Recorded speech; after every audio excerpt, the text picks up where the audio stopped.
কবি নজরুল ইসলামের একটা কথা ছিল কিংবা একটা লেখা এরকম ছিল, আমি জানি চিরজীবন আমাকে কাটতে হবে, কারণ আমি যে তোমাকে চেয়েছি।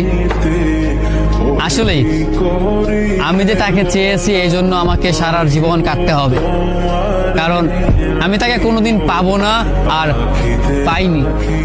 পাইনি বলেই আমার কান্না করতে হয়। তাকে আমি প্রচন্ড ভালোবাসি বলেই আমার কান্নাটা আসে, তাকে আমি আমার করে পাইনি বলেই আমার কষ্টটা হয়। কবি নজরুল ইসলামের লেখাটা খুব দারুণ ছিল। আসলেই তাকে পাইনি বলে আমাকে সারা জীবন কান্না করতে হবে। যদি সে আমার এই ভালোবাসাটা বুঝতো, আমার এই অসীম ভালোবাসাটা বুঝে আমাকে একটু বলতো যে আমি অন্যদের মতো কখনোই তোমাকে ছেড়ে যাব না, তাহলে বিশ্বাস করুন পৃথিবীতে হয়তো আমার চাইতে সুখী মানুষ আর কেউ হতে পারতো না।